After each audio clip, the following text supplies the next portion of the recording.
ऋषि मुनियों की पावन धरती, देश धर्म का नाता है। कहते सारे लोग यही हैं, गो हमारी माता है। जाग उठो ओ भारतवासी, जाग उठो ओ भारतवासी, गो पर छुरियां चलती हैं। बंद करो गो माँ की हत्या, सारी जनता कहती है।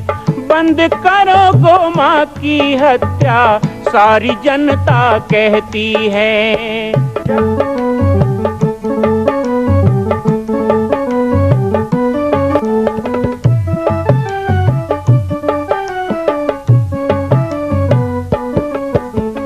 जगह जगह पर बूचड़ खाना, लाखों गौएं कटती हैं।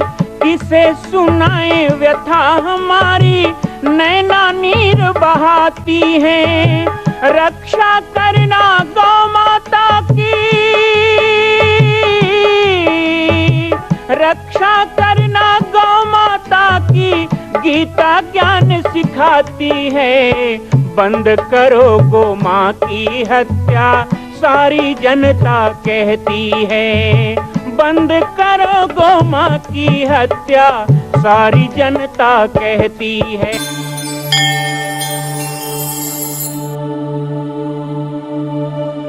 जय सिया राम, जय गौ माता, जय गोपाल। गौ माता की असीम कृपा से कार्तिक माह के इस पवित्र अवसर पर हम सभी राजेंद्र देवाचार्य जी के श्रीमुख से गोभक्तमाल कथा का श्रवण कर रहे हैं। कभी कभी कहा जाता है कि हम गाय पालते हैं। आज कथा के माध्यम से हमें सुनकर यह पता चल रहा है कि गाय हम नहीं पालते हैं, गाय हमें पालती है। सदा से आदि अनादिकाल से गौ माता ने हमारा पालन किया है, हमने गौ पालन नहीं किया है। एक गौशाला में मैं गया तो गौशाला के मालिक ने मुझे कहा कि हमें 2 लाख रुपए का कर्जा हो गया है। मैंने उससे पूछा कि 2 लाख रुपए का कर्जा हुआ है, ये तो आपने कह दिया, लेकिन गौशाला बनाने के बाद आपकी संपत्ति कितनी बनी है? तो उसने कहा इस गौशाला की 2 करोड़ की संपत्ति है। गौ माता के पालन के कारण 2 करोड़ की संपत्ति बनी, ये उसको दिखाई नहीं दिया, लेकिन 2 लाख रुपए का कर्जा दिखाई दे रहा है। गौ माता हमें धन धान्य से पूर्ण करती है, हमारे चित्त को प्रसन्नता से भरती है, हमें आरोग्य और स्वास्थ्य प्रदान करती है। ऐसे गौ माता के पवित्र कथा का श्रवण हम लक्ष्मी पर्व में कर रहे हैं, क्योंकि अब दीपावली अर्थात लक्ष्मी का पर्व प्रारंभ हो चुका है, कार्तिक माह। बहुत संयोग की बात है कि जब से पुरुषोत्तम मास कथा और कार्तिक माह प्रारंभ हुआ है, हम प्रतिदिन गौ कथा का भी श्रवण कर रहे हैं। आइए इस पवित्र अवसर का खूब लाभ लें और हम सब मिलकर गो भक्तमाल कथा का श्रवण करें। को हरि संगो गो भगत, निज वास किया। सर्वोपरि गोलोक कियो सतचित सुखदाई। सर्वोपरि गोलोक कियो सतचित सुखदाई। पूरी श्रृंग जहाँ धेनु, वेद में महिमा गाई। पूरी श्रृंग जहाँ धेनु, वेद में महिमा गाई। गो पुकार सुन धरे, विविध अवतार सदाई। गो पुकार सुन धरे, विविध अवतार सदाई। गो सेवा आदर्श, विविध विधि लीला गाई। गो सेवा आदर्श, विविध विधि लीला गाई। 10 24 अनंत कहें, सगुण रूप हरि ने किया। 10 24 अनंत कहें, सगुण रूप हरि ने कियो। को हरि सम गौ को भगत क्षीरोदधि निज बास किया। ओ हरि सम गो को भगत क्षीरोदधि निज वास किया। भगवान श्री हरि के समान कौन गो भक्त हो सकता है, जिसने और कहीं निवास पसंद नहीं किया, क्षीर सागर में ही निवास किया। क्षीर माने क्या होता है? दूध। दूध के समुद्र में ही भगवान ने रहना स्वीकार किया। सदा क्षीर सागर शयन। तो इस भूमंडल में भी और जगह कहीं नहीं बसे ठाकुर जी, दूध के महासमुद्र के मध्य में विराजे, क्षीर सागर श्वेत दीप में विराजे भगवान। और इस ब्रह्मांड की रचना करके सर्वोपरि स्थान किसको दिया? सर्वोपरि स्थान गोलोक को दिया भगवान। सर्वोपरि गोलोक कियो सत्य चित्त सुखदाई।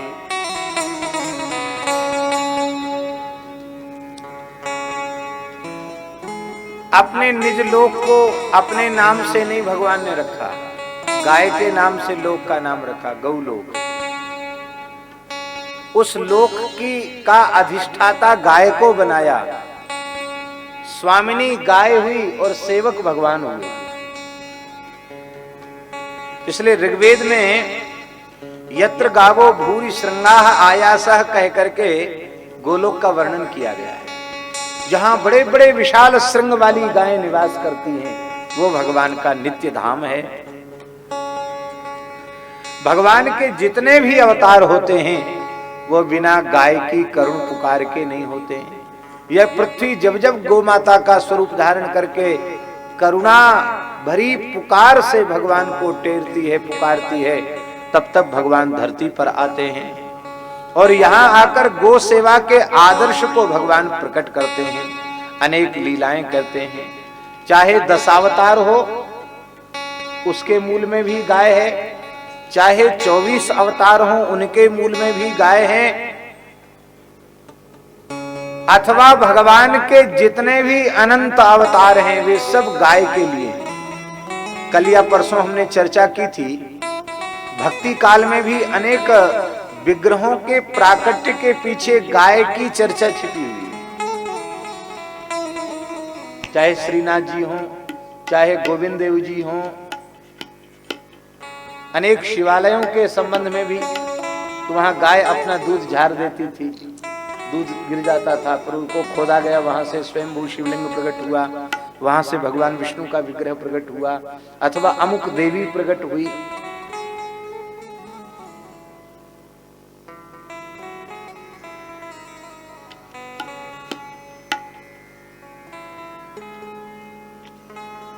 एक किंवदंती प्रसिद्ध है, ऐसे तमाम तीर्थों के प्राकट्य में गाय की चर्चा है। गाय ने कृपा की अमुक तीर्थ प्रकट हुआ। जैसे अभी महाराज जी ने बताया, इंद्रद्युम्न सरोवर करोड़ों गायों के खुरों के आघात से, उनके गोमय गोमूत्र से और संकल्प में जल की धारा लगाने से वहां का वो गर्त भर गया और वही इंद्रद्युम्न सरोवर हो गया। इसलिए स्कंद पुराण में लिखा है कि इंद्रद्युम्न सरोवर में स्नान करते ही 1 करोड़ गायों के दान का पुण्य प्राप्त हो जाता है। गाय के कारण ही उसकी इतनी महिमा है।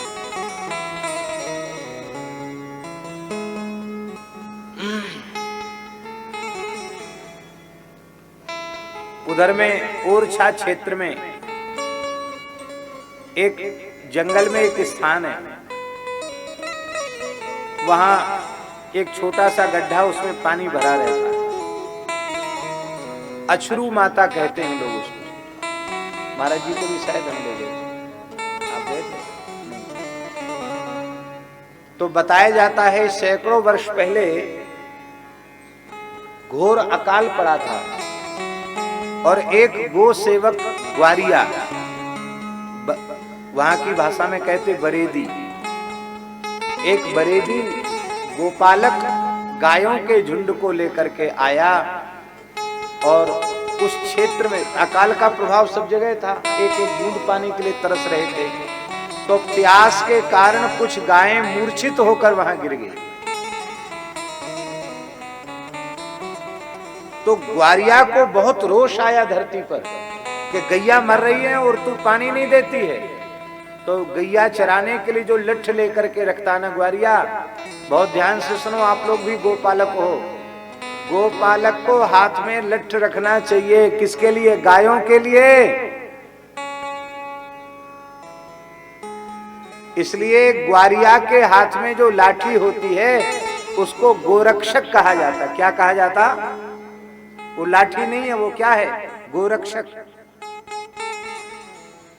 वो गाय को मारने के लिए नहीं है, वो गायों की रखवाली करने के लिए। गाय को प्रहार करने पर, मारने पर, महाभारत में लिखा है, गाय के ऊपर प्रहार करने पर, चाहे हाथ से प्रहार करे अथवा लाठी डंडा से प्रहार करे, गाय पर प्रहार करते समय जितने रोए गिर जाते हैं उतनी 1000 वर्ष तक रौरव नरक में यातना भोगनी पड़ती है। इसलिए पत्ती युक्त टहनी से गायों को हाँकने का शास्त्र में विधान है।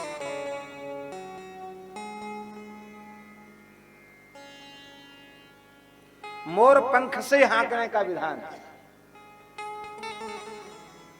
ये सब विधियां हैं। और अब तो क्या करते हैं महाराज, गोपालक लाठी गाय को बचाने के लिए नहीं, गाय को मारने के लिए रखते हैं। इसलिए उसका दुष्परिणाम उन्हें भोगना पड़ता है। शास्त्रों में एक बैल को जोतने वाले को नरक की प्राप्ति बताई है। इक्का बैल नहीं जोतना चाहिए। कहीं कहीं एक ही बैल जोतते हैं गाड़ी में, कम से कम 2 बैल। महाभारत में 4 बैल 8 बैल की गाड़ियों का भी वर्णन है। 8 बैल जुते हों ऐसी गाड़ी, 4 बैल जुते हों ऐसी गाड़ी। 8 बैल जुते हों उसको श्रेष्ठ कहा गया, 4 बैल वाली को मध्यम कहा गया और 2 बैल वाली गाड़ी को निकृष्ट कहा गया और 1 बैल वाली को निषिद्ध कहा गया। और तो और ये बात इसलिए कह रहे हैं कि आप लोग कथा सुन रहे हैं, कम से कम इस पाप से बच जाएं। और लोग क्या करते हैं, बैल को हाँकने वाले, हल चलाने वाले, गाड़ी हाँकने वाले, उसमें डंडे में चमड़े की चाबुक बना के रखते हैं, उससे मारते हैं। इतना ही नहीं, उसके अग्रभाग पर एक कील लगा के रखते हैं लोहे की, और उस कील से चुभाते हैं उसके पुट्ठे को। दोनों ओर घाव हो जाते हैं। उस घाव में जैसे ही वो कील छुभाता है, बैल भागता है और गाड़ीवान बहुत प्रसन्न होता कि देखो हमारा बैल कितना भाग रहा है। भैया ये महापाप है, ऐसा मत करो, ऐसी क्रूरता मत करो।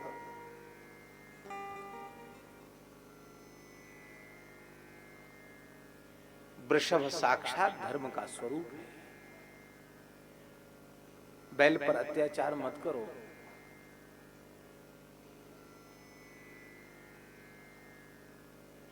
और नहीं तो ऐसा ही बैल तुमको भी बनना पड़ेगा। सूरदास जी कह रहे हैं, भजन बिन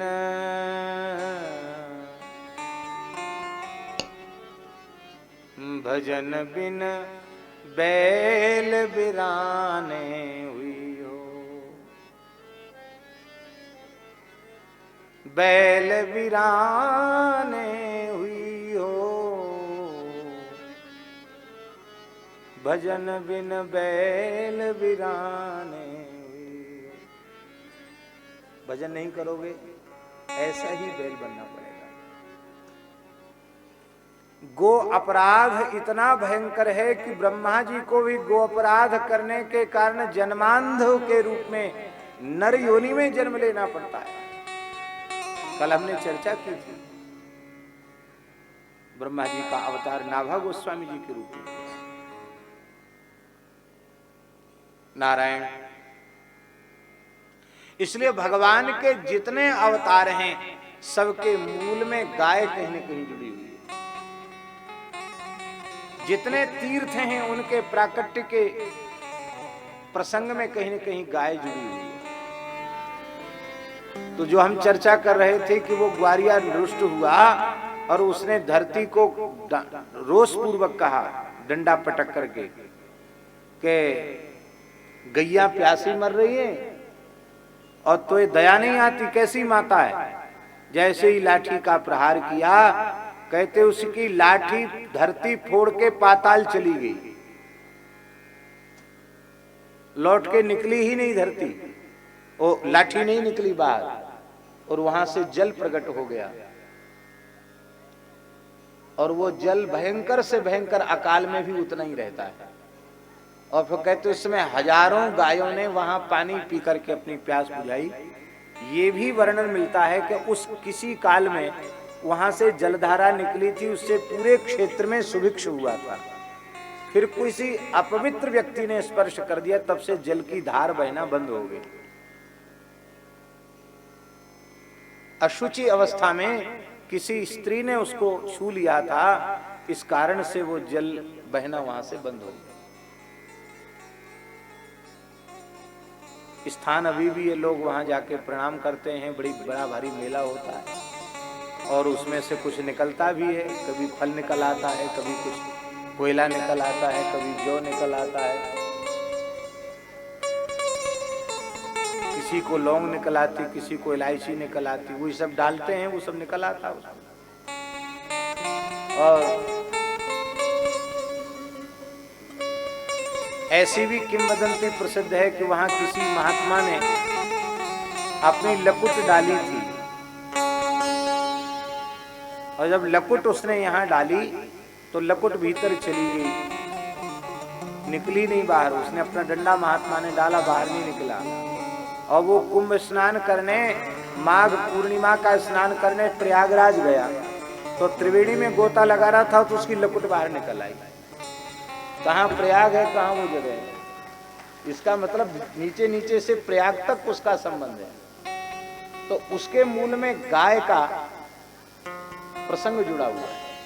उड़ीसा में भी महाराज जी ने बताई थी, वहां गाय के मुख लगाने से जल की धारा निकली। कहाँ की बात है?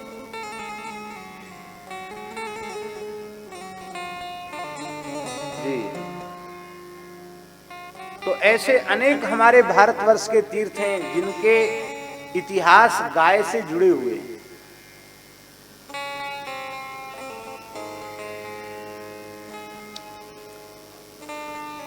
इसलिए भगवान श्री रामकृष्ण नारायण, उनके सभी अवतार परम गोभक्त हैं।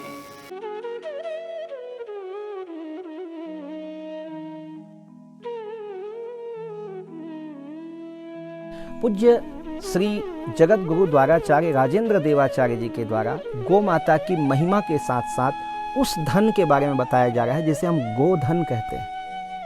हमारे यहाँ दीपावली के दूसरे दिन गोवर्धन पूजा भी की जाती है। गोवर्धन पूजा अर्थात जो गौवर्धन करे वही धन है, जो गाय से रहित धन है वो धन नहीं है।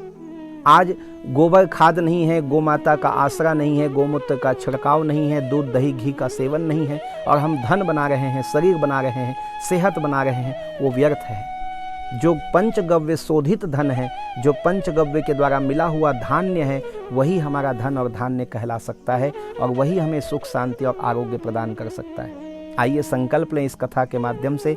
मैं बाबा जी की पाती कार्यक्रम में आप सभी का रोज इसी तरह स्वागत करते रहूंगा, आपको विभिन्न विषयों से जोड़ते रहूंगा। आप भी अपनी जिज्ञासाएं मुझे भेज सकते हैं, जिन जिज्ञासाओं पर भी मैं चर्चा करूंगा। आज के लिए इतना ही, कल पुनः मिलेंगे एक नए विषय के साथ। जय सिया राम, जय गौ माता, जय गोपाल।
मां कौशल्या की पावन जन्मभूमि छत्तीसगढ़ प्रांत में बालोद जिला में स्थित है श्री सर्वसिद्ध शक्तिपीठ जामड़ी पाटेश्वर धाम।